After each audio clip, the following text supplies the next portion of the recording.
Bond. James Bond. Hi, this is Robert Darby, and you're listening to Cracking the Code of Spy Movies. Stay tuned. We've all come to revere James Bond in many ways because he had been so successful as an MI6 agent. Right from the very beginning, we're going to focus on the movies here to see why James Bond is often considered the best MI6 agent. Hi, this is Dan. And Tom. From SpyMovieNavigator.com and our podcast show, Cracking the Code of Spy Movies. Discover something new in every episode. All right, today we dissect James Bond to see why he is so often referred to as MI6's best agent. We'll refer to the novels a bit too. Boy, Dan, way to go on a limb. I mean, what? Really? I mean, there are some simple reasons why he's called the best agent. Yeah. And some of them maybe are a little bit of a stretch. So why don't we start with the simple ones? Yeah, all right. We'll start with the simple stuff. All right, let's go. Let's do it. Before you get started, let's agree to something. There have been 27 James Bond movies released. Let's agree not to use examples from every movie for each point when we go through this. Now we're going through the big stuff here and why he is considered overall the best MI6. With a few examples to back things up. Yeah, we'll have some stuff in there. Of course. We got to make this fun. All right. That's a good idea. All right, let's go. Let's start by looking at why James Bond is often considered the best MI6 agent. We all know that. That's what we've heard. We'll start with James Bond's exceptional skills. Everybody knows he's got a lot of stuff he can do. Bond possesses top-notch combat, driving, and linguistic skills. He's super proficient with a variety of weapons, vehicles, and tactics, making him a versatile, highly potent, and formidable agent. Simple. So there's more there than him being a cunning linguist? Yeah. I mean, because to me, it really is amazing how well he does everything. He can control any vehicle. He knows every weapon and how to use it. He can talk to anyone seemingly in any language. I mean, he does have an exceptional skill set. Yeah. So when we say that as a blanket statement, let's drill into what we mean by that. Yeah, I mean, you're right. I mean, James Bond is renowned for his exceptional skill set. We all know that, which makes him an unparalleled MI6 agent. And these exceptional skills include combat proficiency.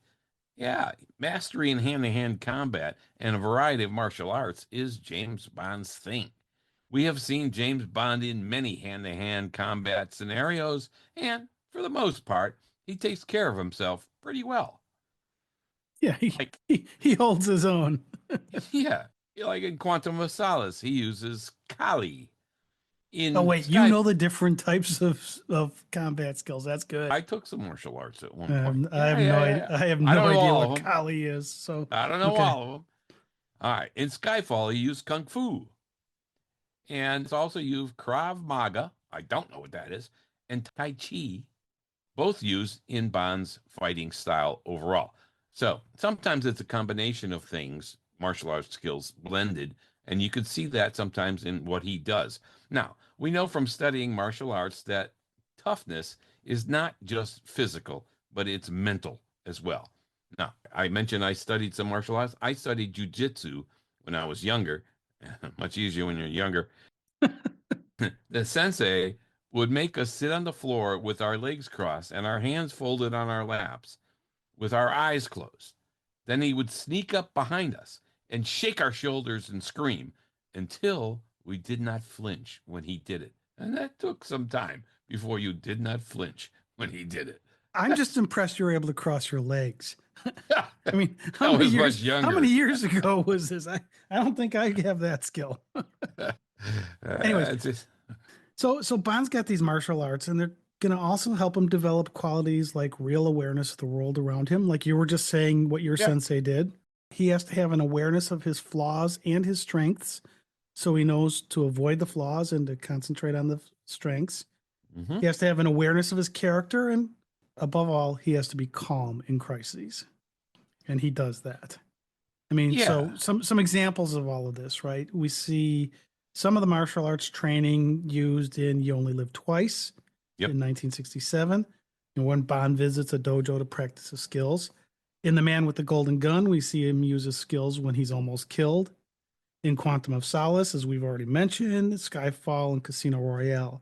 So it's rather evident in lots of hand-to-hand combat scenes throughout the series that Bond has the ability to do this very well.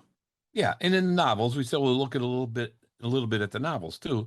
Bond received expert combat training, so he is well versed in hand-to-hand combat in various martial arts, and it makes him a formidable opponent in close quarter combat. So fantastic. But keep in mind the mental toughness that physical martial arts training develops, just as important to Bond and to MI6 as the physical element. Very Okay, tough. so if I went to get martial arts training, I'd be able to cross my legs and have mental toughness. Sign me up.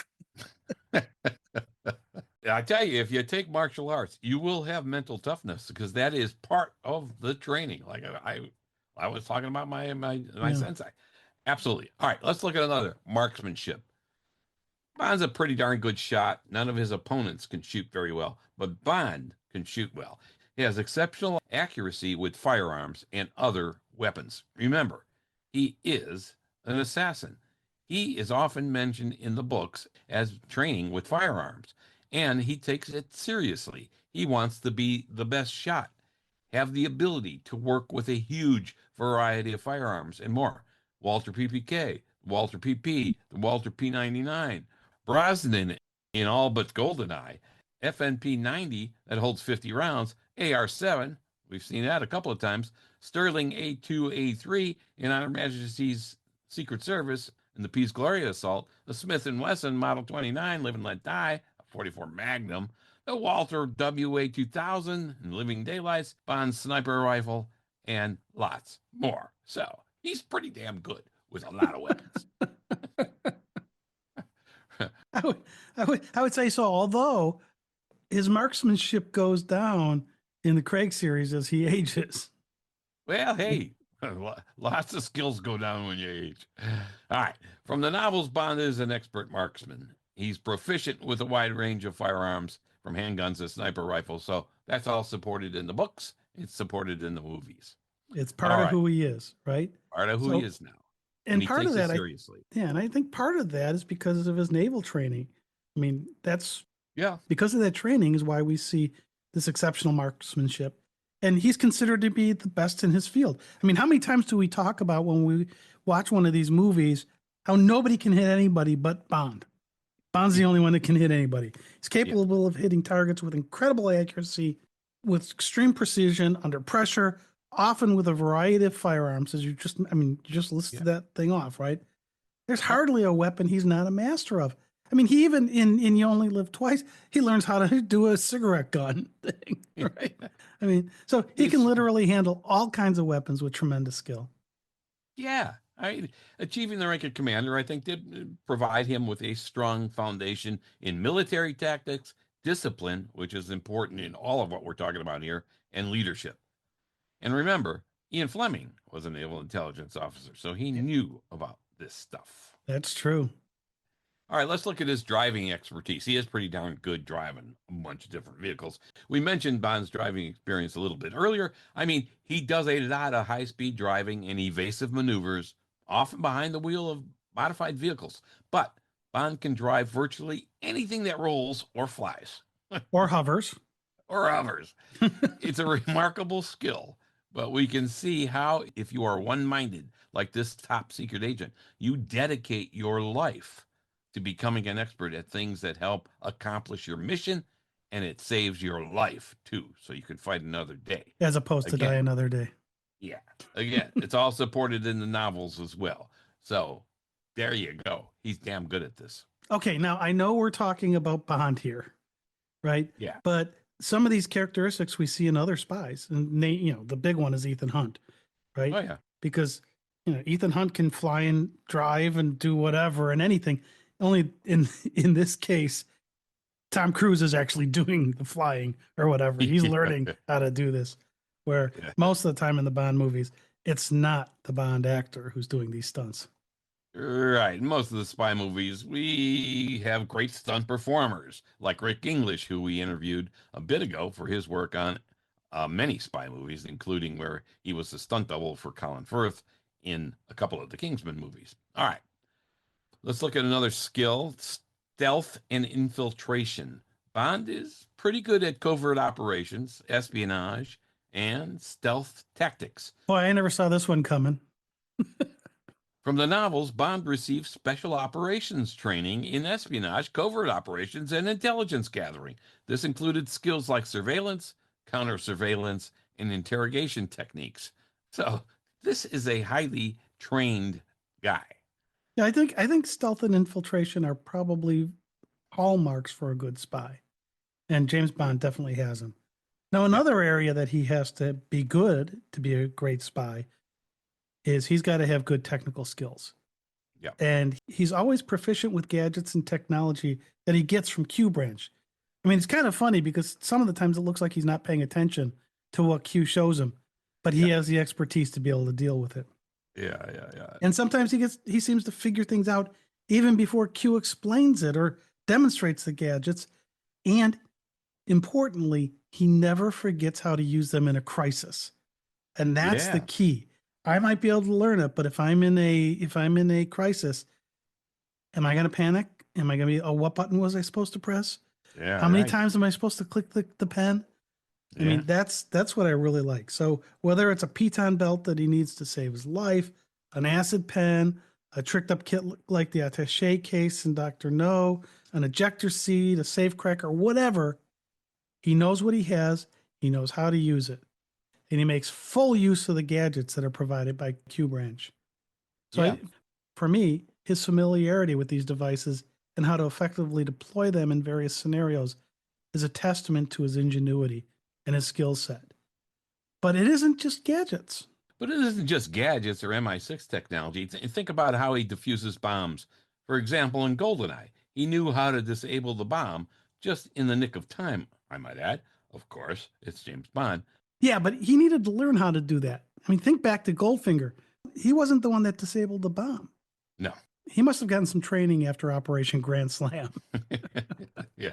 But he's always learning. That's the key. All right.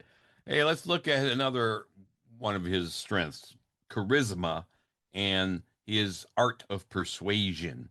Look, these are all important elements in a spy's life and their ability to accomplish their mission. James Bond has the ability to charm, deceive, and manipulate when necessary. It's rare that he doesn't win over whoever he's pursuing, as long as it's not the main villain, of course. But oftentimes he wins over the henchmen and other people he needs to do certain things for him to accomplish his mission. Bond's suave demeanor and charm often allow him to gather information and gain the trust of allies and enemies alike.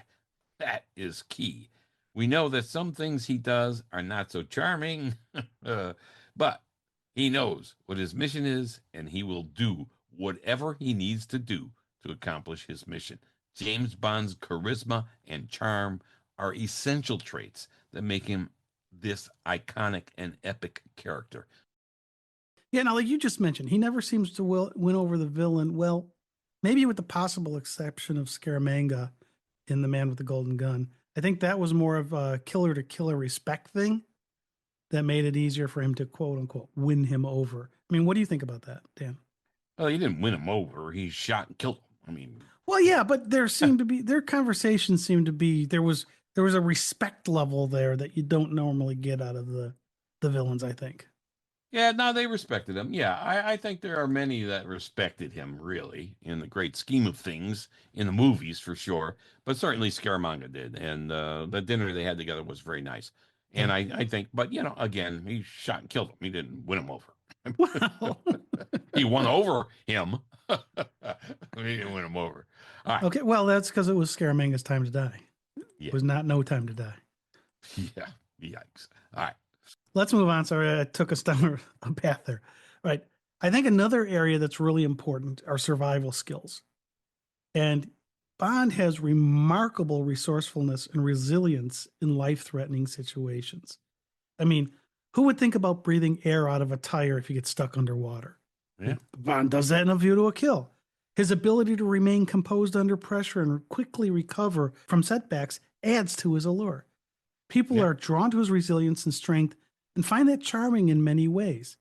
We all want to be composed like Bond and to have the survival skills to use that composure to our benefit. Yeah. Right Yeah. now, we know that Bond can handle just about anything. Right? I mean, Yeah. Just about. in the last movie, he didn't handle that quite well. But his training and the absorption of his training has led him to survive many situations over the decades, as we've seen. Whether it's wilderness survival to urban evasion, Bond's training allows him to endure harsh conditions, find food and water if necessary, and somehow avoid detection. You can plop Bond down almost anywhere in the world, and he'll figure out what to do to survive. Well, mostly. Yeah, mostly. We have to say that now. All right. Now, think about how he got out of the crocodile situation in Live and Let Die, right? His survival skills got him to run across those alligator backs. On his, or Yeah, the would you way have he's- tried that? Would you have tried that? You know, if they're biting you and they're going to be chomping on you any second, you probably would try anything. But I mean, it's like, hey, got to get the hell out of there. That's a good All right. point. Or look at the way he stopped the centrifuge trainer in Moonraker, or the way he navigated the tunnels in Doctor No's lair. Or getting thrown off an airplane without a parachute, also in Moonraker. Or getting out of a plane in You Only Live Twice, when Helga Brandt parachuted out of it and left him in the plane. We could go on and on about James Bond's survival skills, but I'm sure we all get the point. He is good at adapting to the situation, figuring his way out of the situation, and surviving, mostly. All right. Now, another skill set is Bond's ability for tactical planning and the way he thinks through situations ahead of time. We talked about his survival skills, but how many of those were the result of planning versus just using his skills to get out of a situation? Yeah. He's a good planner. Yeah, I mean, his survival skills saved him when he was thrown out of that plane. You wouldn't plan for that. So there are a few more examples we can come up with where his planning helped him more than the survival skills. So, for example, in Dr. No, he does those spy things where he planned out, okay, I'm going to put this hair here. And if somebody opened this door, I know it was open because the hair will be gone. That kind of Yeah. stuff that we really like. Yeah. In Gold, Espionage. yeah, absolutely. In Goldfinger, the whole plan to use the U.S. military to help him stop Goldfinger, right? That was tactical planning. How are we going to do this? In You Only Live Twice, he had to plan his own assassination with Ling. In The Spy Who Loved Me, James Bond and Anya Amasova have to plan how to get to Stromberg. I mean, his stacking the tarot deck in Live and Let Die. And of course, we could go on and on and on. There's a bunch of examples of this, but tactical planning was a very important skill of James Bond that made him successful and why he was better than the other agents. Yeah, and these abilities are this is what ensures that Bond can handle any mission thrown his way. Okay, Dan, we forgot to do shoutouts. Oh yeah, let's do some shout outs. All right, hey, we'd like to give some shout outs to our listeners who have provided feedback on our recent podcast episodes. We love hearing from you and are always looking for ways to improve the show. So, big shout outs to Stuart Basinger, who really enjoyed our episode on why the next actor to play James Bond doesn't matter, and our episode on Central Intelligence, and to Lisa and Jim Phelps, who also gave us feedback on Central Intelligence, to John O'Regan on the James Bond Club Ireland episode, and on our Luciana Paluzzi interview. We got lots of positive feedback again from Jim Phelps, Bernard Abels, Don Smallwood, Pietro Rossi, and Baldwin Collins. Thanks, everybody. Keep the feedback coming. We love hearing from you, and we'll give you a shout out as well. Thanks. Yeah, absolutely. Thank you guys very much. All right, next let's talk about James Bond's resourcefulness. He's known for his quick thinking and his ability to adapt to any situation, whether escaping a deadly trap or improvising with available resources. Bond always finds a way out. Well, mostly again. This is another thing that goes hand in hand with other skills we've talked about. He's always aware of his surroundings and always finds ways to use the resources that he finds. His resourcefulness gets him out of lots of situations that his planning didn't plan for. So, as good as he is at planning, sometimes things happen, and you got to be able to handle that as well. So, he's good at that. And so, part of that is improvisation. Bond often uses everyday objects in creative ways to escape dangerous situations or to gain an advantage over his enemies. Whether it's using a simple household item as a weapon or finding unconventional escape routes, he thinks on his feet which is the key here. When you said unconventional escape routes, Dan, I immediately thought of the airplane driving school with Mrs. Bell in Live and Let Die. I mean, that was a nice improvisation and an unconventional escape route for sure. Or even when Bond went fishing for Sanchez's plane on Her Majesty's Secret Service. I mean, Yeah. that was an improvised use of a helicopter's winch. Yeah, fantastic stuff. Again, it makes him Bond, and it makes him the best MI6 agent. All right, sometimes we'll admit it's not an everyday object. Maybe it's a Q gadget that he uses for a different reason that it was designed for. Think of Live and Let Die and how he improvises to use a magnetic watch to lower Madeline Smith's dress. Yeah, I think of that every now and then. Wasn't solving a mission. Well, maybe it was. Or even when he was thrown out of the plane, he had to improvise his way out of that one as well. So I think these are examples of James Bond's quick thinking. His ability to make a split-second decision in high-pressure environments is crucial. He can adapt his plans rapidly and based on new information or unexpected changes. And bam, that's what makes him so good. Yeah, I absolutely agree. Now, I think we also have to add disguise and deception because I think those skills show off his resourcefulness. So his ability to assume identities and his skill at misdirection enable him to blend in or create diversions along with some handy Q gadgets to assist him once in a while.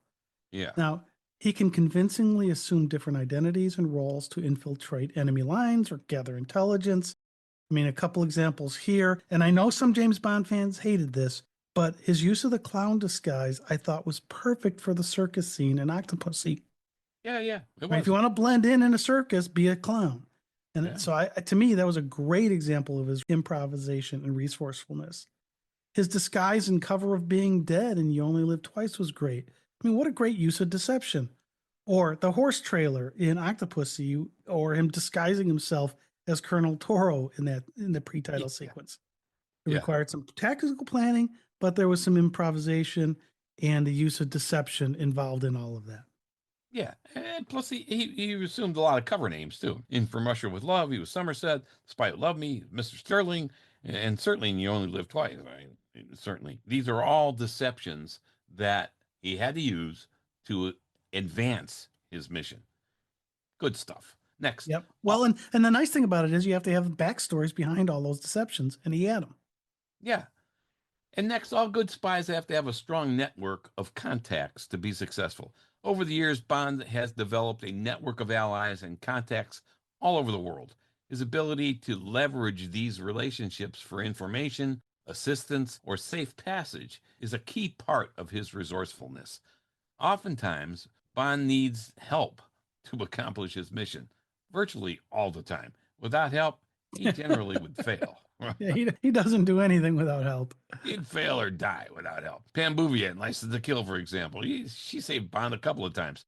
Tremendous allies like Karen Bay and From Russia with Love. Of course, Felix Leiter, many times in many of the Bond movies. Well, we won't have him anymore. Yeah, he helped Bond a lot. Quarrel and Dr. No, Pussy Galore, of course, and Goldfinger, Saves the Day, and so on. Sometimes they are existing allies, and other times he converts would-be enemies into allies. He is so good. He really is. I mean, it's amazing how often he has just the right contact available for each situation he's in. It's kind of like the gadgets. Either has the perfect gadget or contact, and that helps him get through whatever he needs to get through. Yeah. And he knows the best restaurants, too, all over the world as well. So there you go. Yeah. Now, I mentioned this briefly up front where I said, Bond's multilingual abilities also make him an excellent spy. I don't think we really need to dwell on that because you obviously need to be able to do this. And it's one of his skills that I long for. I'd love to be able to converse with people in their native tongue and sound like a local. To me, that would make travel much easier. And if you're a spy, you better be able to do that. Yeah, obviously, from the movies, we see some examples of his use of languages. Like in You Only Live Twice, for example, it is disclosed that he studied Oriental languages at Oxford. That's what they said in the movie, right? Yep. That was lucky for him as he had to go to Japan. Wow. He's proficient in several languages, including French, German, Russian, and Japanese. This sure comes in handy for an international spy. And this is also supported in the novels. Yep. And now You can't do that if you don't exude confidence. Confidence is key. James Bond exudes a natural confidence that is, it's both reassuring and attractive. I mean, people talk about his swagger, his self-assured nature, which helps him navigate dangerous situations with ease. He's always his own number one fan. With women, with enemies, with henchmen, he's confident in himself. He knows and believes in his training. He knows and believes in his skills, and he knows that they can get him out of almost any situation. So throughout 25 Eon Bond movies, we've seen Bond at his best. Well, let's forget the last one. Yeah. All right. Let's look at his wit and humor, too. Wit and humor are skills here. He's not a comedian. He's not a stand-up comic. But often Bond uses his quick wit and humor to disarm both allies and adversaries. You're saying wit and humor, not Winton Kid? Yeah, not one to get now. Yeah, his clever one-liners and playful banter add to his charm, and we always look forward to it when we're watching the movies. Sean Connery as Bond was the master at quips and seriousness, all rolled into one agent, and Terrence Young was tremendously responsible for that. Luciana Paluzzi told us too when she was working with Terrence Young that he really created the on-screen Bond. So fans missed the humor and the quips in the Timothy Dalton and the Daniel Craig eras of Bond because it was already part of his character and we were expecting it, part of his nature. So how important is it to keep Bond's nature intact? We think it's important. Yep. Now, you mentioned that Terrence Young helped with this persona of him, right? Because wit and humor wasn't largely part of the Fleming novels as a characteristic of James Bond. Right. I mean, as you said, it started with director Terrence Young and the writers Richard Maybaum and Johanna Harwood and how they wrote Bond for the movies. Now, people expect some of this in the movies. And when James Bond movie fans read the Fleming novels, they're often surprised with how little humor there is. Yeah, there's not a lot. But I think most people like this type of humor, especially the non-Roger Moore years, which, when people look back at the Moore years, thought that went a little too far with the humor. It was almost slapstick stuff. Yeah, at times, that's true. So yeah, we like humor. Keep it in there going forward. But with wit and humor, you've got to be able to present elegance and style at the same time. So when we interviewed the real CIA operative, Andrew Bustamante, he told us that it was rare that a spy would wear a tuxedo. Yeah. Yet, in the James Bond movies, whether in a tuxedo or casual attire, Bond always looks impeccably put together. His sense of style enhances a sophisticated image. He always has the best watches, suits, shoes, clothes, cars. I mean, from Goldfinger on especially, we all wanted to see what he would wear next, what he would drive next, what he would do next. His elegance and style. How is he going to pull this off? That is success. Yeah, I mean, that's created a whole industry based on all of that stuff, right? Look at David Zaritsky and Joseph Darlington. They've become famous in the Bond fandom, in part because of the excellent ways they look at the Bond experience, often by looking at these attributes of James Bond. The clothing, the watches, the this, the that. Fantastic stuff. The all style. Right. They're really all about the style, and they do it well. Yeah.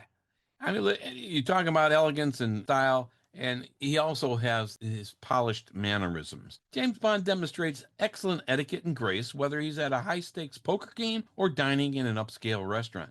He always looks like he belongs, never out of place in any situation. Well, I have to say, making him Japanese in You Only Live Twice, maybe that was a stretch, and he looked a little bit out of place. But that's about it. Saying that was a stretch is being a little polite there, Dan. And speaking of politeness, Bond's flirtation is definitely a skill. And part of that's his charm that we talked about earlier, but his flirtatious interaction with women are constant, sometimes done with respect and sometimes not so much. But is he generally interested? Well, for the fun of it, or mostly for the mission, he is. Yeah. And when he does make advances, he does it with pizzazz and so smoothly that women can hardly resist. Even when the women work for the enemy, he can usually convert them. Yeah, not so much Fiona Volpe in Thunderball, though. She was as tough as Bond and as good as Bond. It's interesting that in the movie before Thunderball, talking about Goldfinger, Bond had a hard time converting Pussy Galore to his side. By Thunderball with Fiona, he found his match. She was tough. Anyway, she was a great interview with us. We talked to her a couple weeks ago. So check that one out. Let's look at what surrounds Bond always to us is the mystery of Bond, the mystery of what he's doing.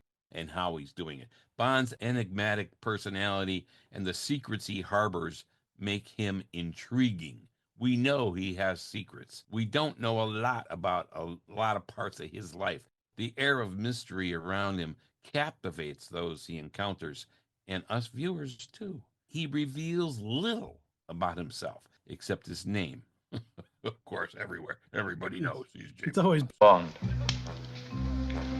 James Bond. That people know. We've just talked through what skills James Bond has that makes him the best spy in MI6. Let's look at some personality traits when combined with his skills and make James Bond a captivating and charismatic figure both on and off the screen. Loyalty and dedication. You gonna find any more loyal agent than Bond? Despite his often rebellious nature, Bond is deeply loyal to his country and his mission. We get the "for king and country" or "for queen and country" phrases numerous times in the series. Yeah, and his loyalty to M progresses in a very positive manner throughout the series. At the beginning, it's kind of a little standoffish, but then, especially by the time he gets to Judi Dench, there's a two-way loyalty between M and Bond that really comes to the forefront. Oh yeah, absolutely. And then we get Spectre, where he's taking care of some things for M after she's dead. All right, James Bond's loyalty and dedication are evident throughout the series. For instance, commitment to mission, Bond consistently puts his missions above personal interests, often risking his life to ensure the safety and security of others. He is dedicated to his country and to accomplishing his mission no matter what or who stands in the way.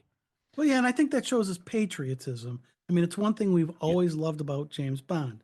When the odds are not with him, in cards or on a mission, he's steadfast, strong, determined to make sure he's fighting for his country. And let's look at his personal sacrifices. Bond has often faced immense personal loss, including the deaths of loved ones, yet he continues to serve with unwavering dedication. And if you are a James Bond lover, look out. The odds are against you as well. And sometimes Bond feels the pain.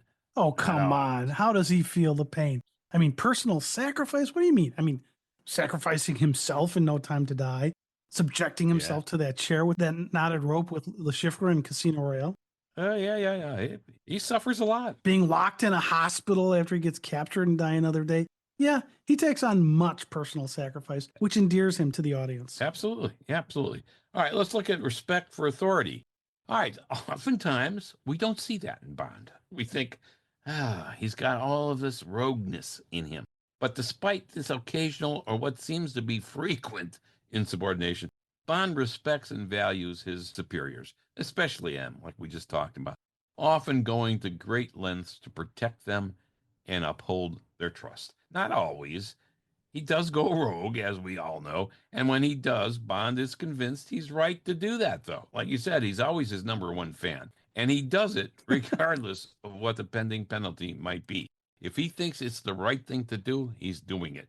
He makes mistakes, Strawberry Fields, there are many mistakes he makes along the way, and a lot of his lovers end up dead. I would say many, and not even a lot, almost most, but not quite. Right. But he does maintain his respect for authority, even when he goes rogue. Yep, absolutely. Yeah. So besides respecting authority, he also has a protective nature because his dedication extends to his allies, innocent bystanders. He often puts himself in harm's way to ensure their safety. And he does save many allies at the end of the movies. I mean, take Dr. No, he goes back to save Honey Rider. Yeah. And From Russia with Love, he could have easily abandoned Tatiana. Yeah. He does try, and he does care, trying to protect these people. Yeah, and you have the last protection displayed in No Time to Die. His protective nature for Madeline Swan and Matilda caused him to make the ultimate personal sacrifice. All right, these qualities make Bond not just a great agent, but a truly heroic figure. I agree. Yeah, so let's close by looking at some of James Bond's high-profile missions. These showcase why he is such a good spy, because he's getting picked for these. Bond has been consistently assigned to some of MI6's most critical and dangerous missions, often saving the world from various threats, being called in from other missions, and often referred to as MI6's best man and their best agent. He gets the best and most important critical missions. Absolutely. MI6 would not call in their worst man for these. No, Right? no. They end up in Slow House. Yeah. He's tackled a lot of high-profile missions over his illustrious career. All right, let's look at Dr. No in 62. Bond's mission to Jamaica to investigate the disappearance of a fellow agent leads him to the sinister Dr. No, who has plans to disrupt the U.S. space program. Yeah, that's definitely a very important mission. From Russia with Love, he was assigned to go get the Lecter from Russia. Aha! Yep, and in Goldfinger, he's assigned to thwart Goldfinger's plan to contaminate Fort Knox's gold supply with a nuclear device. Now, that's not what they thought. They thought he was trying to steal all the gold. Yeah. But that would have destabilized the economy. Yeah. All right. And in Thunderball, he races against time to recover 2 NATO atomic bombs stolen by Spectre, which plans to hold the whole world at ransom. These are really key missions. Yeah, on Her Majesty's Secret Service. He goes undercover to infiltrate Blofeld's mountaineer lair, where he uncovers a plot to use biological warfare against the world's food supply. And in The Spy Who Loved Me, 1977, Bond partners with Soviet agent Anya Armasova to stop Karl Stromberg's plan to create an underworld civilization by starting a nuclear war. And we jump ahead to GoldenEye, right? He gives us another save the world theme, preventing a rogue MI6 agent from using the GoldenEye satellite to launch an attack on London. Yeah, Bond's getting picked for all this. Yeah, he's the one they're putting in here. His mission to bankrupt terrorist financier Le Chiffre in a high-stakes poker game, while also uncovering a larger terror network, is another one of these where they need their best guy, and that's obviously in Casino Royale. Yeah, and then we got Skyfall, Spectre, No Time to Die. All big missions he had as well. They're picking him because he's the best. Yep, these missions, they've defined Bond as the quintessential spy, combining action, intrigue, skills, and style. So for our listeners, which mission do you find most fascinating, and which one was the biggest mission he had to be on? Yeah. What other agent can claim all of this? Bond. James Bond. That's it. These qualities, combined with his extensive experience and unwavering determination, solidify his status as MI6's top agent. We all love James Bond, and we all hope that the James Bond movie franchise will continue and that it will be strong again in content, actors, and storylines.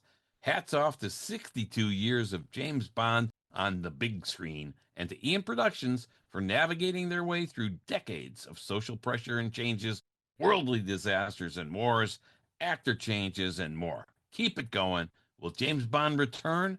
They promised he will. Well, that's a wrap. Did we miss any reasons why James Bond was thought of as MI6's best spy? Let us know. This has been Dan. And Tom. For SpyMovieNavigator.com and our show, Cracking the Code of Spy Movies. Subscribe to our show right now through your favorite podcast app. Thanks for listening, and thanks for spending time with us.